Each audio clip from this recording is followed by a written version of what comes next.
ఇంకానా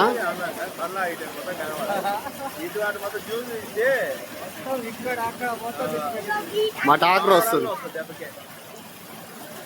పాలు వింటానికి ట్రాక్టర్ తీసుకొస్తుంది.